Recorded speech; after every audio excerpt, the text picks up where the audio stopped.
بسم اللہ الرحمن الرحیم۔ اللهم صل على سيدنا ومولانا محمد افضل صلواتك بعدد معلوماتك وبارك وسلم وصل عليه۔ بسم اللہ الرحمن الرحیم۔ عزیز طلباء کرام، ایک مرتبہ پھر اللہ جل شانہ کے فضل و کرم سے جامع السنن الترمذی جلد ثانی ابواب البر والصلۃ عن رسول اللہ صلی اللہ علیہ وسلم کے ایک اور درس کے ساتھ آپ کی خدمت میں حاضر ہونے کا موقع ملا۔ امید ہے کہ انشاءاللہ العزیز آپ سب خیر و عافیت کے ساتھ ہوں گے۔ بحمد اللہ تعالی آج ہمارا سبق نمبر 70 ہے، تو بڑھتے ہیں اپنے سبق کی طرف۔ باب ما جاء فی قول المعروف، یہ باب ہے بلائی کی بات کرنے کے بیان میں۔ وبہ قال حدثنا علی بن حجر قال حدثنا علی بن مسہر عن عبد الرحمن بن اسحاق عن النعمان بن سعد عن علی رضی اللہ تعالی عنہ قال، ہمیں روایت کی علی بن حجر نے، انہوں نے علی بن مسہر سے، انہوں نے عبد الرحمن بن اسحاق سے، انہوں نے نعمان بن سعد سے، اور انہوں نے حضرت علی کرم اللہ وجہہ سے کہ آپ رضی اللہ تعالیٰ عنہ نے فرمایا، قال رسول اللہ صلی اللہ علیہ وسلم، کہ حضور نبی کریم صلی اللہ علیہ وسلم نے ارشاد فرمایا، ان فی الجنت غرفا ترا ظہورها من بطونها وبطونها من ظہورها، کہ جنت میں کچھ بالا خانے ایسے ہیں کہ ان کے باہر کو اندر سے اور اندر کو باہر سے دیکھا جا سکتا ہے۔ فقام اعرابی فقال، تو ایک اعرابی نے اٹھ کر کہا،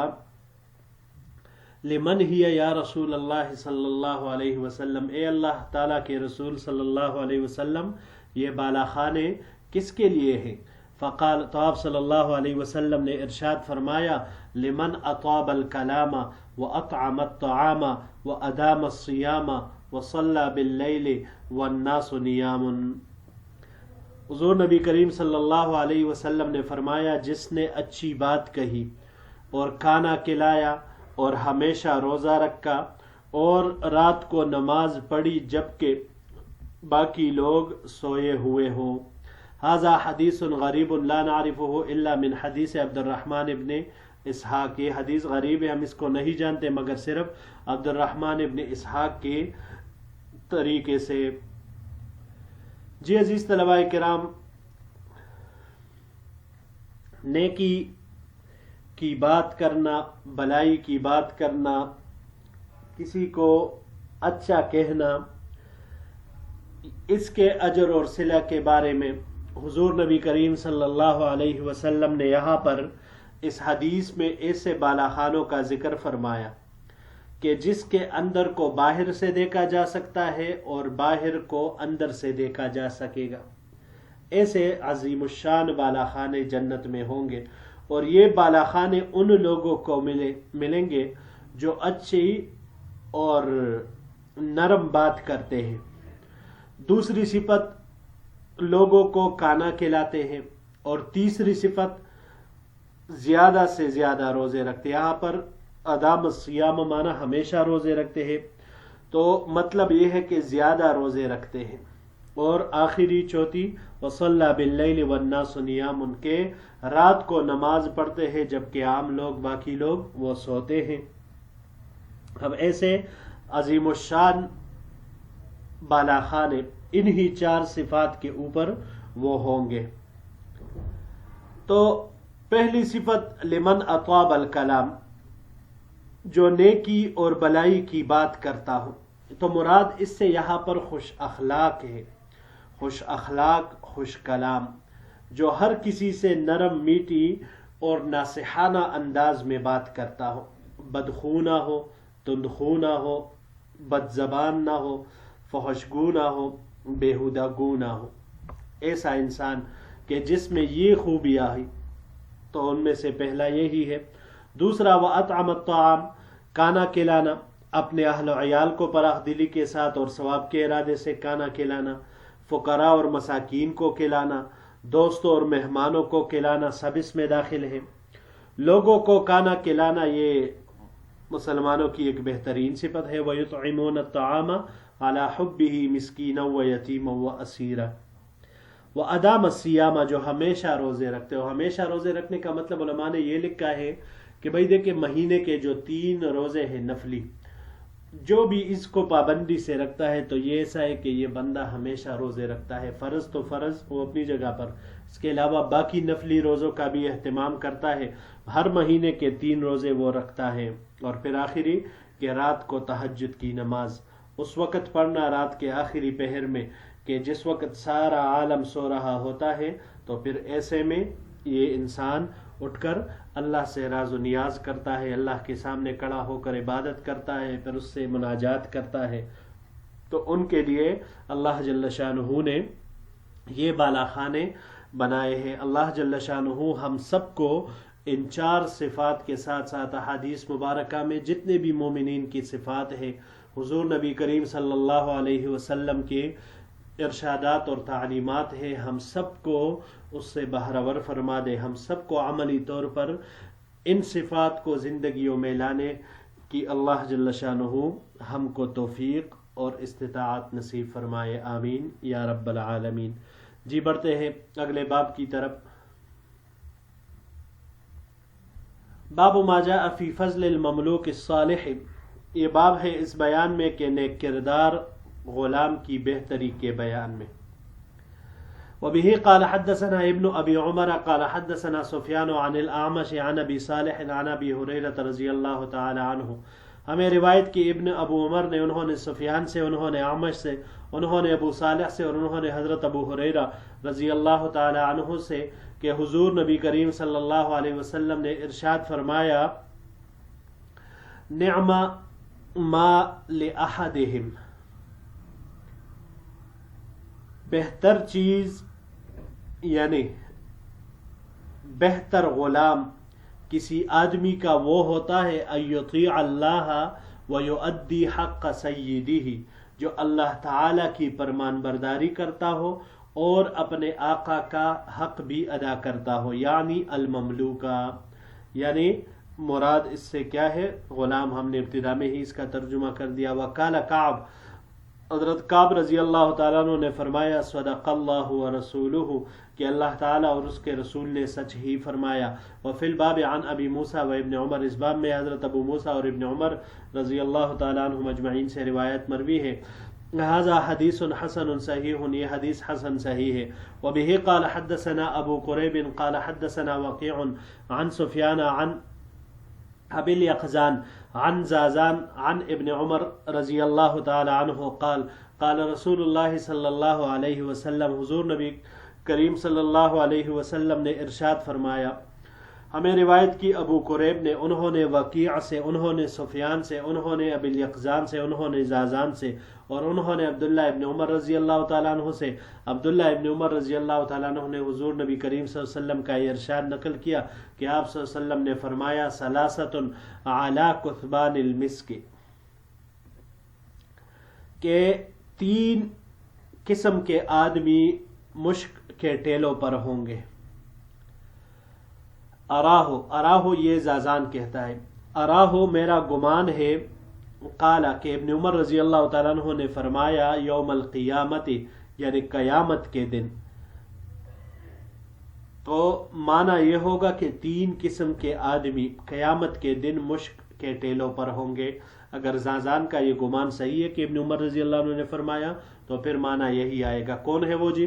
عبد ادى حق اللہ و حق موالیہ، وہ غلام جو اللہ تعالیٰ کا بھی حق ادا کرے اور اپنے آقاؤں کا بھی۔ ورجل اما قوما وهم به راضون، دوسرا وہ آدمی جو کسی قوم کی امامت کرے اور وہ اس کی امامت پر راضی ہو۔ ورجل ینادی بالصلوات الخمس فی کل یوم ولیلۃ، اور تیسرا آدمی وہ ہے جو دن رات میں 5 نمازوں کے لیے اللہ کی رضا کی خاطر اذان دیتا ہو، لوگوں کو بلاتا ہو، ندا کرتا ہو۔ ھذا حدیث حسن غریب لا نعرفه الا من حدیث سفیان، یہ حدیث حسن غریب ہے، ہم اس کو نہیں جانتے مگر صرف سفیان کے اس حدیث کے واسطے سے۔ وہ ابو الیقظان، جو ابو الیقظان یہاں پر ذکر ہوا یا اس دوسرے روایت میں، اسمہ عثمان ابن قیس، اس کا نام عثمان ابن قیس ہے۔ جی عزیز طلباء کرام، نیک غلام، اب غلام بظاہر خریدا ہوا ہوتا ہے، اپنی ملکیت کے پیسوں سے خریدا ہوا ہوتا ہے، ملکیت بھی ہوتی ہے۔ اسی وجہ سے گزشتہ ابواب میں بھی کچھ آداب وہ آیتیں ذکر ہوئے تھے، مالک کے آداب ذکر ہوئے تھے۔ تو اب غلام کے متعلق یہاں پر ذکر فرما رہے ہیں کہ مولا کو چاہیے کہ اپنے مملوک غلام کے ساتھ، ایک ہو زیادہ ہو تو غلاموں کے ساتھ حسن سلوک اور نرمی کا معاملہ کرنا چاہیے۔ تو اس باب میں غلام اور اسی طرح نوکر خادم کے آداب ذکر ہو رہے ہیں۔ اب چونکہ موجودہ زمانہ تو غلاموں کا رہا نہیں، لیکن نوکر اور خادم اب بھی بہت پائے جا رہے ہیں، تو انہی کے ساتھ اس کا معاملہ یہی ہے کہ بھائی ان کو چاہیے کہ وہ اس طرح کریں۔ اب غلام اور خادم کو چاہیے کہ پہلے اپنے خالق حقیقی اور مالک حقیقی کے احکامات کو بجا لائے، اور پھر اس کے ساتھ ساتھ اپنے آقا اور مجازی مالک کی خدمت کا حق بھی ادا کرے۔ تو یہ غلام، یہ خادم، یہ نوکر سب سے بہترین ہے۔ ایک حدیث میں آیا ہے کہ جو غلام اپنے رب کی اطاعت اور عبادت بھی اچھی طریقے سے بجا لائے اور اپنے آقا اور مالک کی خدمت کا بھی حق ادا کرے تو اس کے لیے دوہرا اجر ہے۔ اور اس باب کی جو دوسری حدیث ہے تو اس میں بھی ایسے غلام کے لیے یہ اجر اور ثواب مذکور ہے کہ جو اللہ کا بھی حق ادا کرے اور اپنے آقاؤں کا بھی حق ادا کرے تو یہ قیامت کے دن مشک کے ٹیلوں پر ہوگا ایسا غلام۔ اب یہ اگر کوئی سمجھے کہ بھائی غلام اگر اپنی آقا کی خدمت نہ کرے، مثال کے طور پر نماز کے لیے جائے تو پھر آقا کی خدمت رہ جائے گی، یہ اگر تلاوت کرے تو آقا کی خدمت رہ جائے گی، تو دیکھیے خالق کی نافرمانی میں مخلوق کی اطاعت جائز نہیں۔ لا طاعت لمخلوق فی معصیت الخالق، حدیث مبارک ہے۔ مخلوق کی اطاعت اسی وقت ہوگی جب اس کے ذریعے سے اللہ جل شانہ کی نافرمانی نہیں آ رہی ہو، اور اگر ایسا کچھ آ رہا ہو تو پھر اس اطاعت سے بالکل روگردانی کرنا وہ جائز ہوگا۔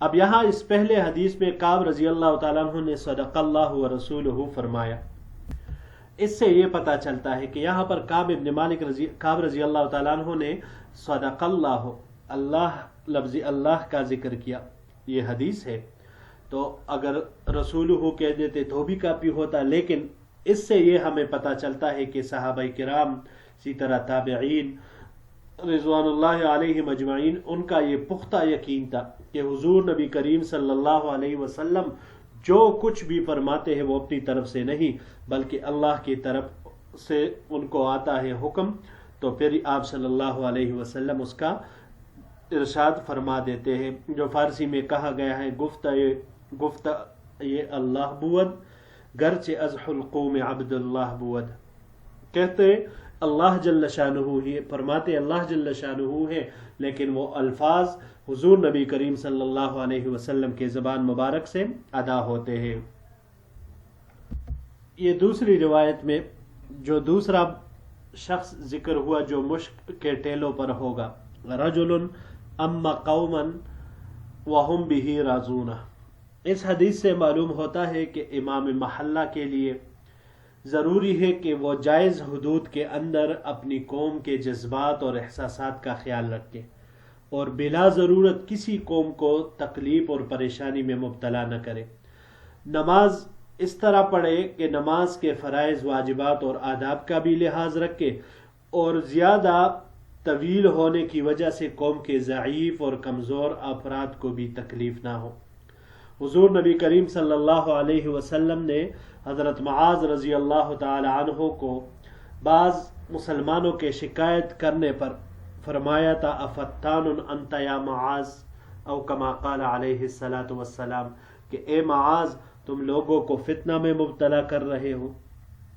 اسی وجہ سے فقہاء کرام نے لکھا ہے کہ امام کے لیے نماز کو اتنا طویل کرنا کہ قوم کو تکلیف ہو یا قوم کی عجلت کی وجہ سے نماز کو بہت مختصر کرنا، یہ دونوں صورتیں مکروہ ہے۔ یعنی ایک طرف تو قوم تقاضا کر رہی ہے کہ استاد جی نماز تھوڑا مختصر پڑھا کرے، تو وہ قوم کی وجہ سے وہ بالکل اس کو مختصر کر کے 1-2 آیتیں پڑھ کے وہ ختم کر دیتا ہے، تو یہ بھی مکروہ ہے۔ لیکن اس کو اتنا لمبا کرے کہ پیچھے ضعیف ہو، بیمار ہو، کوئی مسافر ہو، تو لہٰذا اب ان لوگوں کو تکلیف ہوگی، تو ایسا کرنا بھی بالکل فقہاء کرام نے مکروہ قرار دیا ہے۔ جی عزیز طلباء کرام، اسی کے ساتھ ہمارا آج کا یہ سبق ختم ہوتا ہے۔ انشاءاللہ العزیز زندگی رہی تو اگلے درس کے ساتھ پھر آپ کی خدمت میں حاضر ہوں گے۔ السلام علیکم ورحمۃ اللہ وبرکاتہ۔